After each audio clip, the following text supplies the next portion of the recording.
Hi, everyone. My name is Florencia Dominguez. I'm the program coordinator for the Office of Global Learning.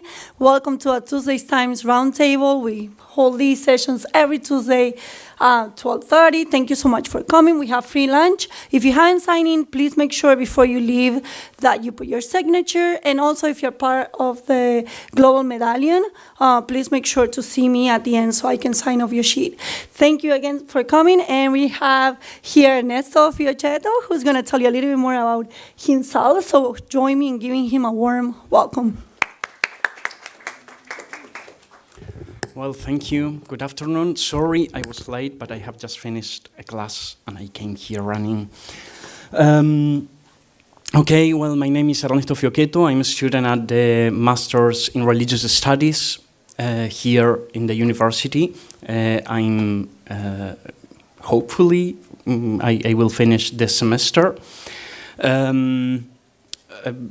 don't know if this is important, but maybe it is, so I will tell you that I'm a Catholic, because we are going to speak about religion, so maybe it's good for you to know, and I have a commitment with the church. Second, my focus of interest regarding religion in general has to do with the configuration of religious identities. I'm a sociologist. I have been working with this for many years, and now I am, for my thesis, I am looking at young adult migrants from South America who live in Miami, how they configure their religious identities. So, like the, let's say the intersection between migration, religion, South America, this city, which is a great place for studying migrants, and millennials or young adult people. This is what I'm preparing for my thesis. Apart from that, I'm also working on religious identities and digital society, and religious identities and LGBTIQ plus refugees. And this is what we are going to speak today. Religion, migration, and LGBTIQ plus configuring identities. This is the name of this round table. And I think that you have an article. Okay, so then we are going to just go for it. Now it's not necessary. Oh, it's here. Okay, in the center you have the article we are going to read. But there you have many other articles from many other parts of the world. Because the issue of migration is a very important issue nowadays, and the issue of sexual identities and gender identities is a very important dimension as well. So I will start with three assumptions that I think we can easily agree on them. The first one is that the issue of migration exists. People migrate. We can be for or against that, but people migrate. And I think that most of us maybe are migrants. I am a migrant. I'm from Argentina. Okay, I came here like almost 2 years ago. And probably who of you are not, are not from here, from the States, or are coming from another 1, 2, 3, 4, 5, another Argentinian there, 6, okay, maybe the 50% of the people. Well, it's Miami, okay? The second assumption is that LGBTIQ plus people exist as well.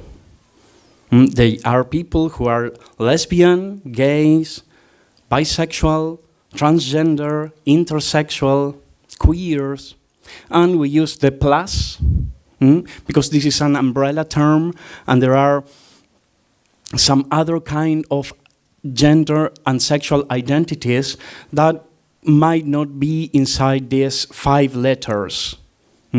So this plus helps us to add inside this umbrella term all the other people who might feel that they are not heterosexual. Okay? Save changes, okay. And the third assumption is that many LGBTIQ plus people believe in God or in something. They practice different religions. They go to Mass or to the assembly or to some rituals or whatever. This is something that we cannot discuss.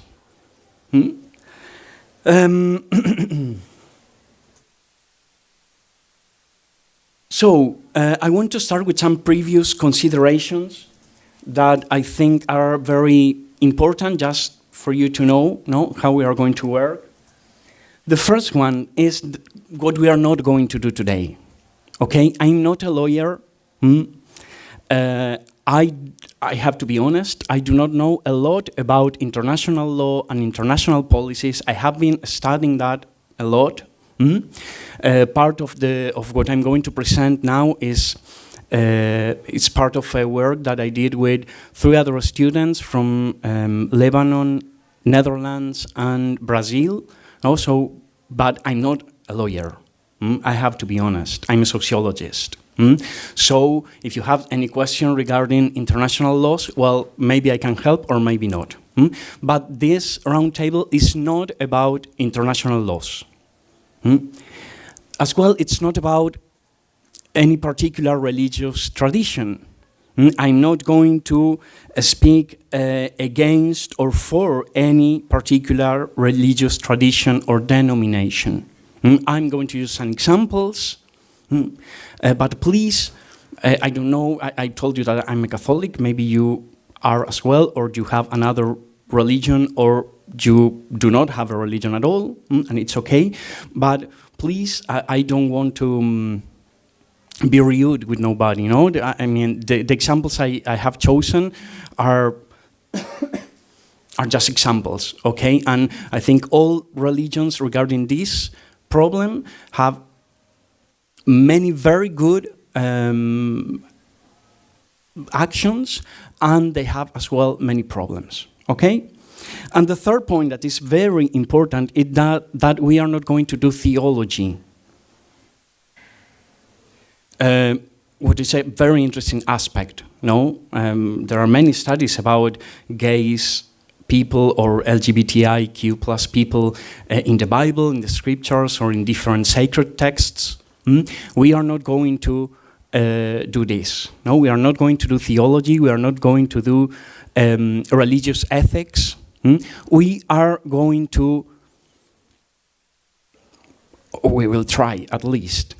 I will try to show you part of a situation that we are living. So the first, this roundtable aims to make visible a situation or different situations. We need to listen to the voices of LGBTIQ asylum seekers and refugees. This is what I will try to do. I will try to show you like a general aspect of what is going on between regarding migration and LGBTIQ people, and then we are going to listen to them. And then we are going to try to make some considerations regarding religion. So this is the second point. We are going to rethink some dimensions of religions in Western societies. And the last part is very important, because we are going to speak about Western societies, especially the US. That means that we are going to focus on, let's say, the second part of the migration process. What happened to these people when they arrive to the new country or to the host country? Because we sometimes think that they have problems in their countries. They take a plane, they ask for asylum, they arrive in the US, and this is paradise, and it isn't. It isn't at all. Okay? So we are going to focus on this because this is what we can change. And that's the other point. These roundtables are global learning for global citizenship. I don't know which is your major or what are you studying, but for sure maybe we can do something to improve our situation or to improve the situation of LGBTIQ plus refugees and asylum seekers.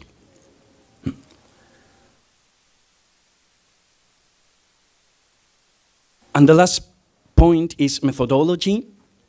This is a round table. We do not have a round table here, but we will try to think that there is a round table or we are all sitting there. But we have a problem with this. I mean, a round table is not a lecture. No, I'm not, the idea is not that I'm going to speak and you are going to listen. So it has to do with dialogue, with interaction. So first, please feel free to raise up your hand whenever you need, if you want to make a question or if you want to make a comment. Second, remember that I am from Argentina, so I can speak for hours. So stop me if you need, okay? You know what I mean. We are like this. It's part of our nature. And the other problem is that we are many people here, no? So if everyone gives an opinion or says something, it would be great, but we have only an hour. So we will try to speak.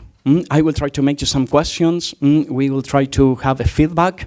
And again, just raise your hands if you need something. And just in order to finish with this huge introduction, sorry if my English doesn't work sometimes.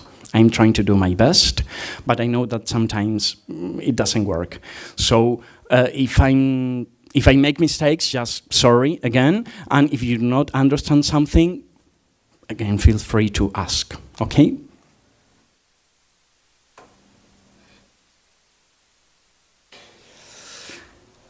So you know that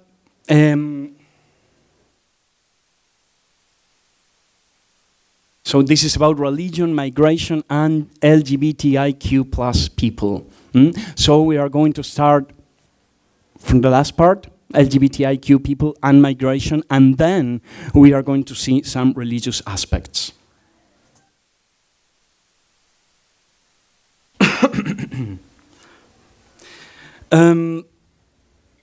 If you want to speak about LGBTIQ plus and migration, we have to say that the situation around the world is very dissimilar. There are many countries where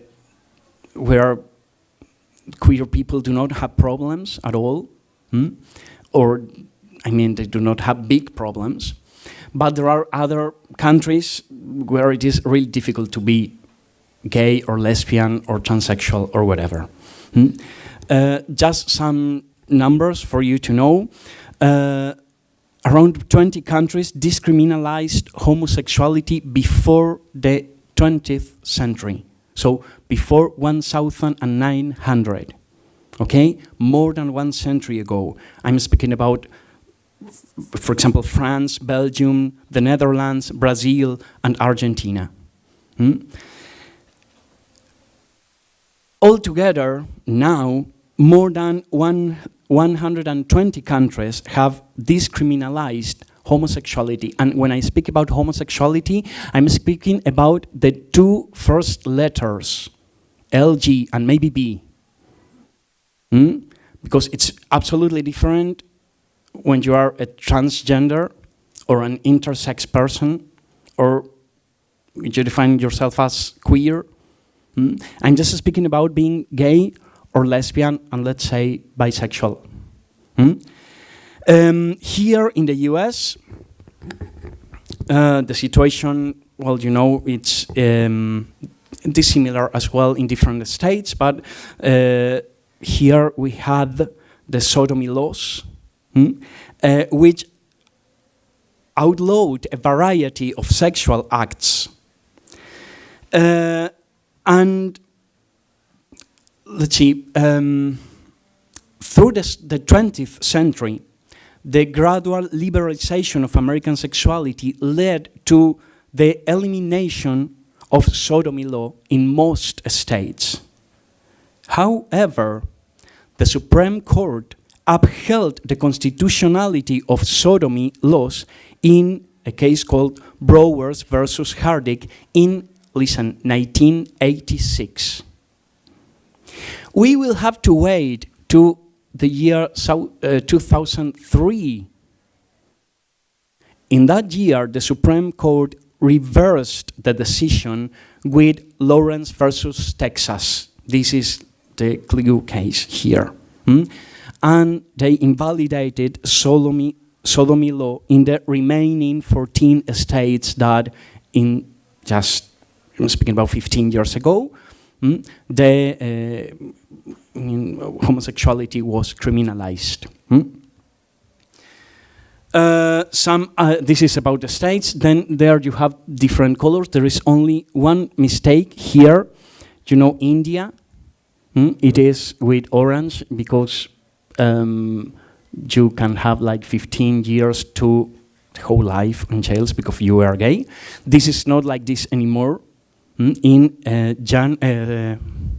think it's January 2018, they decriminalized homosexuality in India. This is the only mistake, but actually we have countries like Iran, Sudan, Saudi Arabia, and Yemen, where homosexuality is still punishable of death. You can die, they can kill you, okay? The same applies in some parts of Somalia and Nigeria.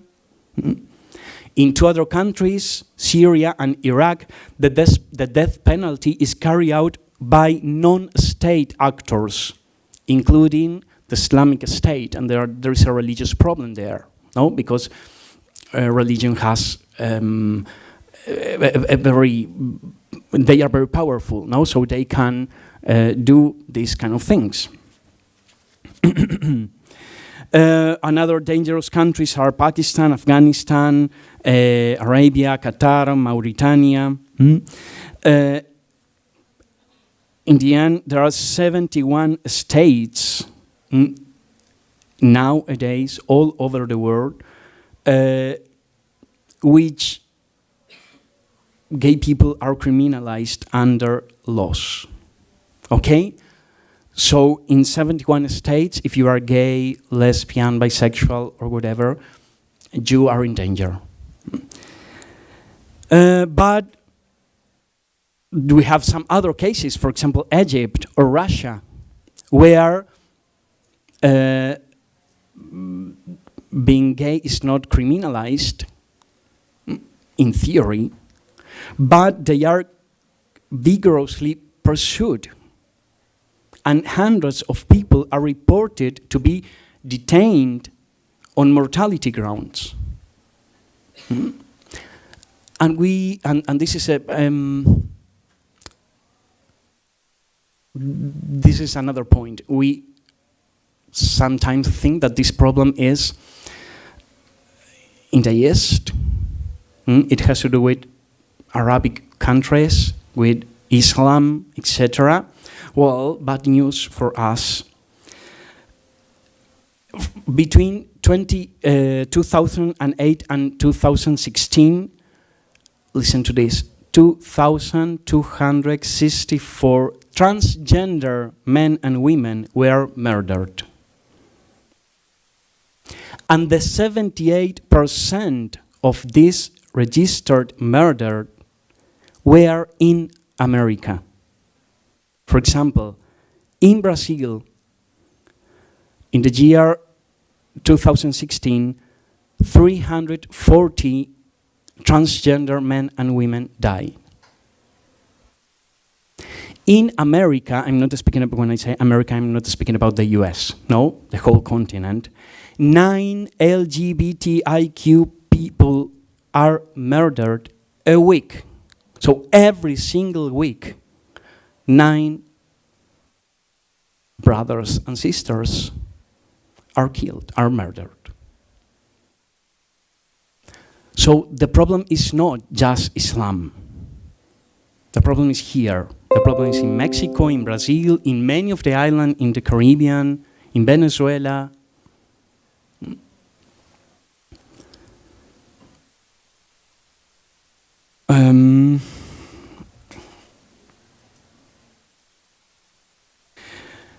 So we can add a lot of data there. For example, 7 of each 10 person who are LGBT do not show that. No, they do not disclose their situation, what is really difficult for them. In 173 countries, marriage is not allowed. Adoption, it's another problem, no? For example, in France, 1,000 LGBTI-phobic acts were reported, and we are speaking. I mean, this is another important thing. When I speak about statistics, when I speak about numbers, I'm speaking about the reported problems. There are many other people who are dying, and we don't know that. Especially in those countries where it is legal to kill people because they have a different, or they have their own sexual identity or gender identity. Of course, for example, in Berlin, 400 attacks against LGBTIQ plus refugees in the last 3 years. And well, we have a lot of numbers, and we have a lot of examples. Another very important thing is that, for example, in Arabic countries, the situation of gay men is really very difficult because they are persecuted. But it's really interesting because lesbians do not have that problem. I mean, obviously, if 2 women go out and say, okay, we are a couple, they will have the problem. Okay, but they are not persecuted for that. Because it seems that only men can have problems, I don't know. But for example, in other countries, the situation of women is worse than the situation of men. Okay, you know, being a woman these days in this world is not easy at all. And if you are a woman and you are a lesbian or you are a transgender, it's worse. Okay? So it's very difficult to speak in general. No, we should go case by case, but well, it is impossible to do it now. So here I have the current trends of migration, like the most known, let's say, or common migrations. We are going to go fast now. Obviously, Europe, North America, and South America are like the most popular reception territories. No, most of the people who decide to migrate because of their sexual or gender identity, they try to go to Europe, North America, or South America. Regarding the whole America, Canada and the US are like the most popular. There is an important reason there. First, the economical situation. You know, for example, I will speak about my country, but if you go to Argentina, you are not going to have problem at all if you are gay or if you are lesbian or if you are transgender. You will have economical problems for sure. No. So people decide to go maybe to places where they can make a better life. And the second is what we call the American dream.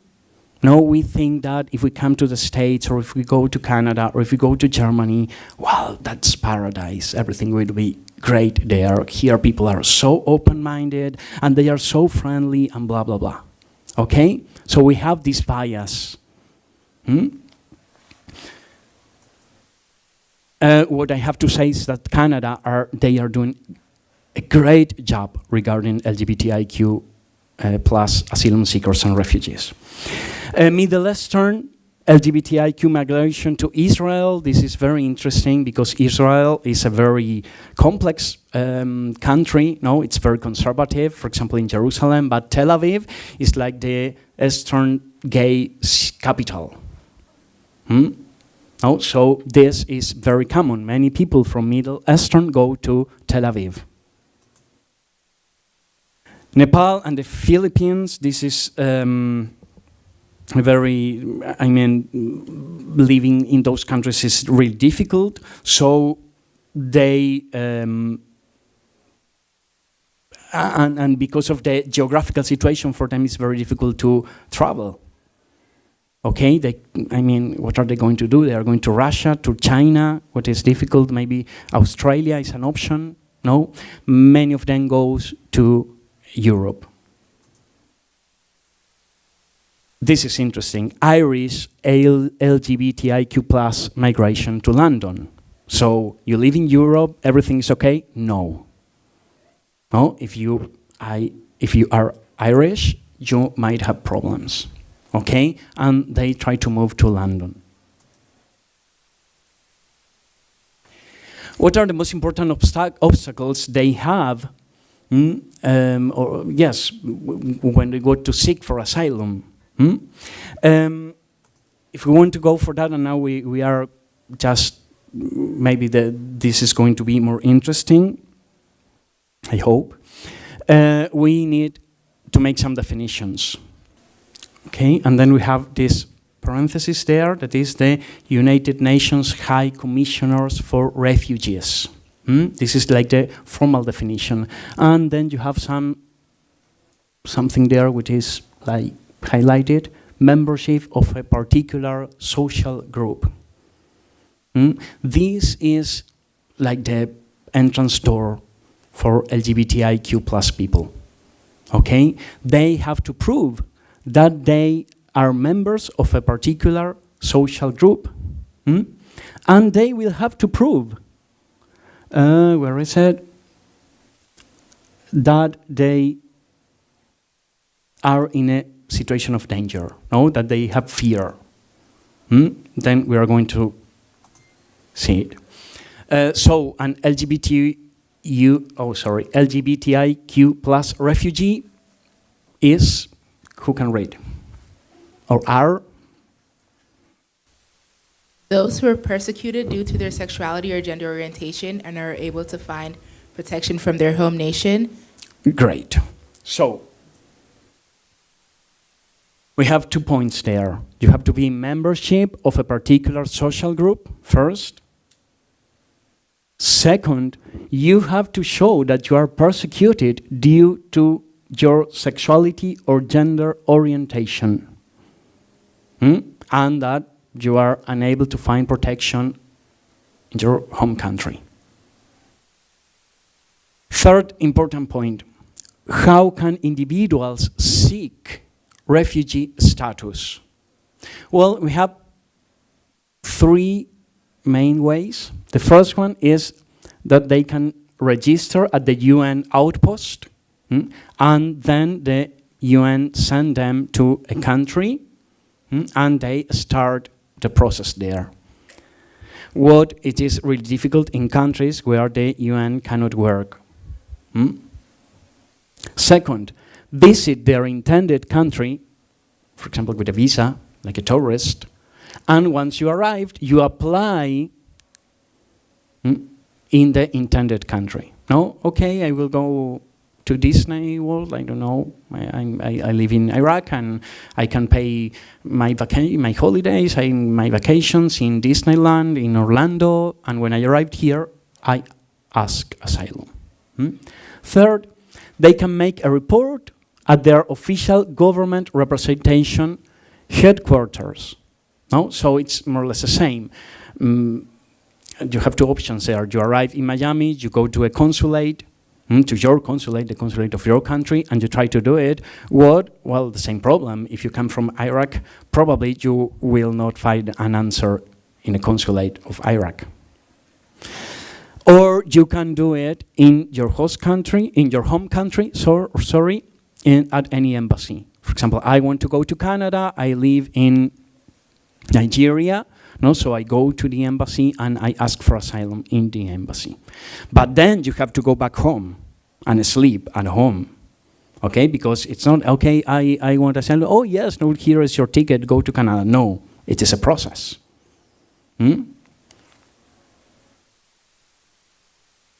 And then after this, the intended countries will evaluate the eligibility of asylum requirements. And here, problems start. The third obstacle is navigating the process in applying for refugee status or asylum. Countries, for example, like the US, do not offer a legal assistance, what makes things absolutely not difficult, impossible. And here, the function or the role of NGOs is absolutely important and amazing. They do a great job because the government does not offer them any legal assistance. And the process is complex. Second, there are some additional challenges due to the nature of their claim. What I mean about that? When you make the claim, you're in front of an officer. I will tell you some phrases that I have listened in some interviews. Officers that says, okay, but you look like a man. You don't seem to be gay. You can live in your country and say nothing. Why are you coming here? No, we have the idea that if you are gay, you have to be like feminine. No. Like this, then we are going to watch a little video, which is really hard. But, well, there are many sad examples. Then we are going to find a word for this. And the other problem is to find a house where to live.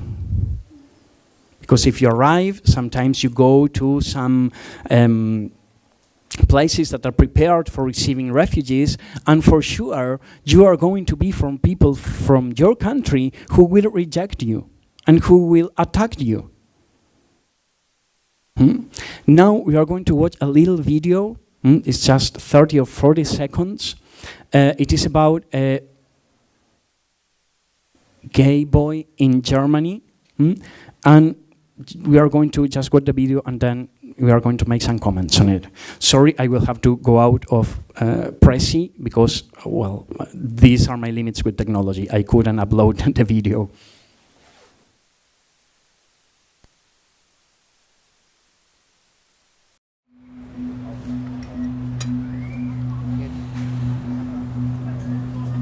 I don't use Arabic language. Why? I'm always English, because if I'm speak Arabic, then it's gonna be big trouble. Whoa. Okay, I'm just here to have my lunch. What language should they say it in? Oh, it was in Arabic. Oh, really?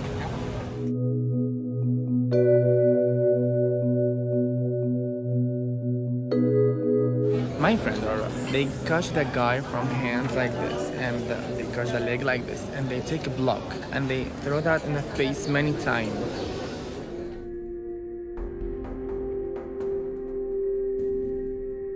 I want to get a job and then small home to feel safe in, and that's it.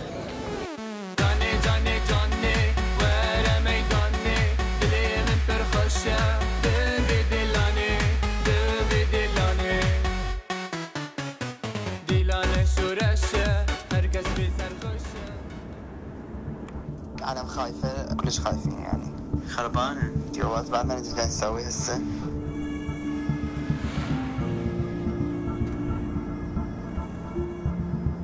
There's some people will scream and really high voices, and we don't get what's happening. So I saw some people, they bleeding in the faces, and then I said to my friend, oh my god, there's something serious happened. I'm in Berlin. I want to feel safety. I'm running away from Middle East just to feel safety. I don't want anything else. There is something interesting with the language. Okay, he said, I do not speak Arabic. Why? Yes. And the problem there were German people. People from Germany, if they listen to him speaking Arabic, for sure they will reject him. But then he was attacked by people from his country in the shelter. No? So this guy is feeling rejection from people of his host country and his home country, both. No? He was in the shelter and he was attacked by people speaking Arabic. But in everyday life, he doesn't want to speak Arabic because German people will reject him. Okay, this is a situation of LGBTIQ plus people who migrate. Okay, so the problem is not, problems do not finish as soon as you arrive in a new country.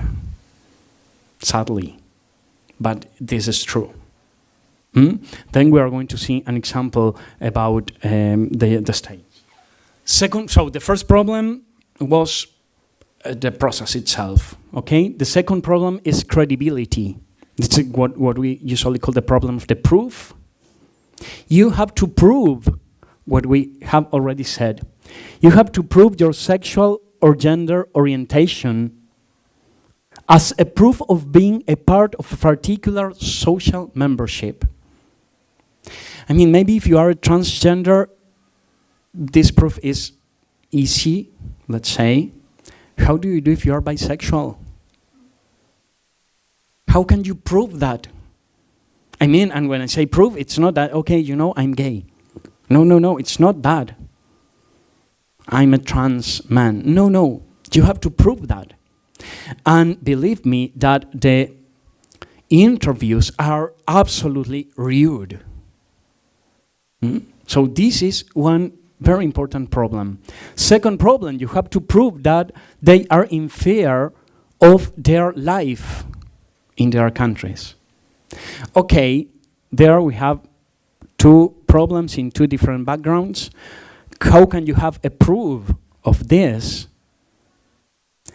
when being homosexual in your country is illegal, so you cannot make any kind of denounce? You cannot go to the police and say, you know, the government want to kill me because I'm gay, because they will kill you. You don't have any paper for that. And how can you prove that? The same problem in countries, for example, like Mexico, Jamaica, Brazil, where it is, I mean, you can go to the police and say that, but there are some particular places that it's very difficult to do it. Because there are, you know, Latin America especially have very different kind of people in the cities than in the, I don't know, in the country or in the rest of the country, no? And for sure, I mean, I remember a trans woman from Mexico, the people from the place where she lived, they burned her house. How can this woman go to the policeman who was there with the fire and have a denounce to go to the state? It's impossible. So there we have another problem. And well, then there is another very interesting problem that we have said something about it, that there are some, I mean, you need to present an identity narrative. What is very difficult because there are many cultural differences in gender and narratives. And what can be a problem in other country, maybe here it's absolutely normal. So these are the problems with credibility. I'm trying to just, let's say, make a summary of this, and I mean, this is another problem, homonormativity. What does it mean? It is not the same to be gay in Lebanon than in Miami. And sometimes gay people feel rejected by gay people. These are this is an interview that I conducted myself last year. I'm not a gay, and he says, no, he's a man, Ahmad, and he says, you know, I'm not a gay brother for many of them. Before considering I'm gay, they think that I could be a terrorist.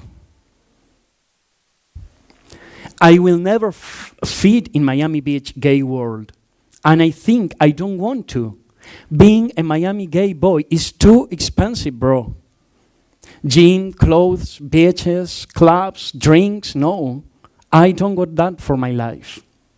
Have you ever gone to Twist? Twist, I don't know if you know it, it's a very popular gay club in Miami. The first time was fun, the second time okay, then I got tired.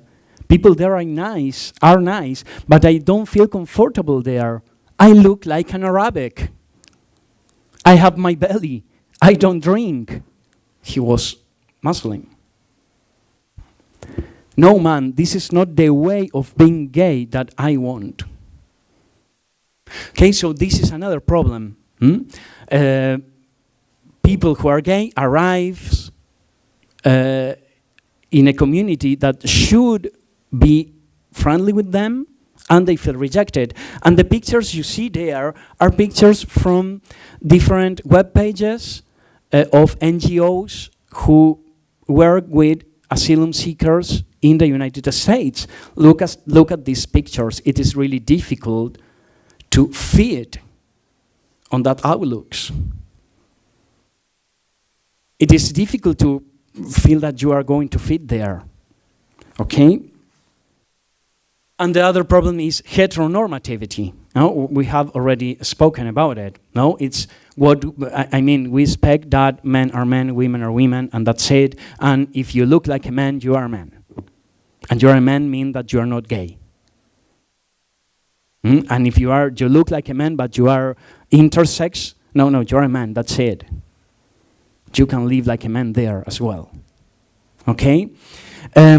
We will try to watch a short video now that maybe it will summarize everything, and then we are going to try to make some questions about religion. I wish I was straight. If I were straight, I would have lived in my country with people I love and be happy.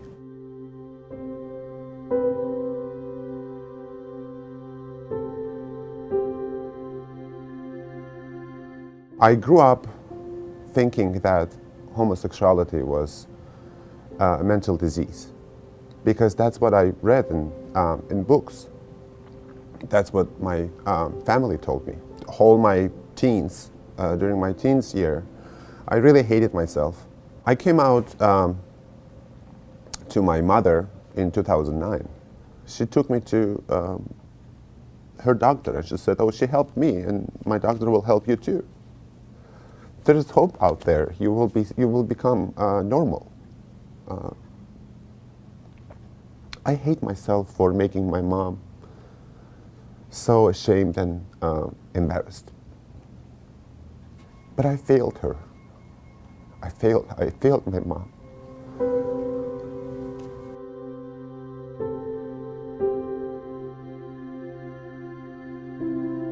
My father heard about this, and he was and still is looking for me to murder me, because honor killing in Azerbaijan is huge. That's what you do to clean up your honor. You have to wash it away with blood. I couldn't go back, and I decided to go for asylum.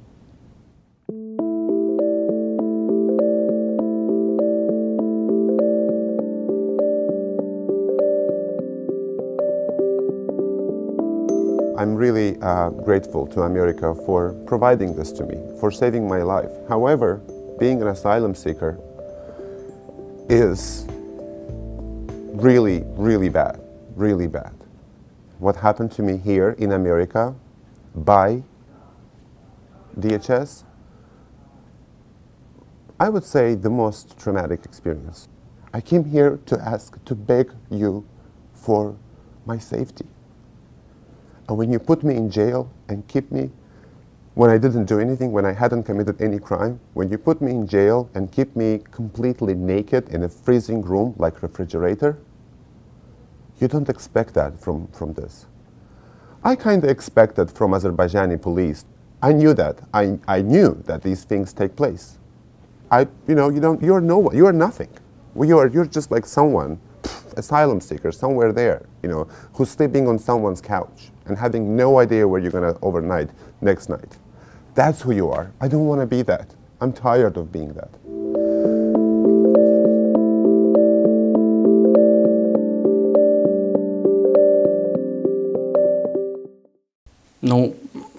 No comments. Okay. I told you that I can speak a lot, and this always happens to me. I have to speak about religion, and we only have some minutes. No, religion can help, or it can be another problem in the host countries. Some positive dimensions. We have to admit that there are many religious leaders who are doing a great job, especially through NGOs. There are many religious NGOs who are helping a lot. In Miami, for example, you have American Progress, Church World Service, they are amazing. Immigration and Refugee Program Miami, and there are some other, they have, all of them have a religious connotation. What is the problem they have? That when the refugees arrive, well, this is another issue that we didn't speak about it, but many people who are gay, who are lesbian, blah, blah, blah, they try to ask for asylum for any other reason. So they don't need to disclose that their sexual or gender identity. And when they arrive to an institution like this, they say, okay, they are Catholics, or they are Christians, or they are whatever. I'm not going to say that. And just a brief example, in Church World Service, I made an interview there to one of the persons who work there, and she told me, we received 2 women, I don't remember where they were from. They told us that they were friends that they met during the trip, and blah, blah, blah. Okay, so one of them would be resettled, let's say, in New York, and the other one in Atlanta. And they started to say, okay, but we would like to be together. And after hours, they said, okay, we are a couple. People do not arrive and say, okay, hello, we are a couple, we need help. It's really difficult, because the religious bias is there as well, even when they try to do a good job. Obstacle regarding religion. First, the rejection of communities. One of my interviews, one of them says, well, faith always is the same. I'm a Muslim, I practice Islam, I had problems in my home country, and when I arrive here, I cannot go to the mosque because I have the same problems. They are not going to kill me, that's true. But I can't practice my religion. But they still believe.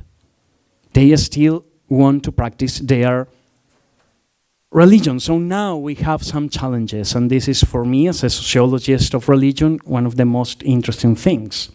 First one is, well, what I have already said, they still believe. Even when religion is one of the most important issues for their situation. They want to be Muslim, they want to be evangelicals, they want to be Catholics, even when they had problems with the priest in their home country. Even when the priest was was with the fire trying to burn her house. Because they believe in God. So they challenge religions because they are starting to meet, and they have new communities. And there are some peoples here in Miami, some Muslim gay men who meet and they pray together and they read the Quran. Are they Muslim? Well, if we ask to the Orthodox part of that religion, they would say no. But they believe in Allah. They practice, they do all what they have to do, except maybe going to the mosque. The same happens with Catholics and with Christians in general. It's true that some Christian denominations have opened their doors to this kind of believers, but in those that they didn't, they start to be like a private and a public identity.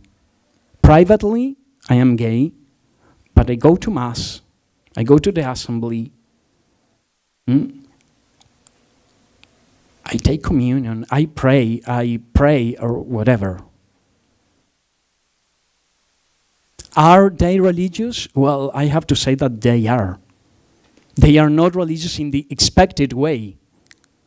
That's why they are challenging religions. And I think this is really interesting. There is a lot to research there. If I get my PhD program at FIU, I hope I can work on it, and maybe in 2 years I can give you like the second part of this roundtable and tell you something. But just to finish, some final considerations. I think that religions can help a lot in these situations.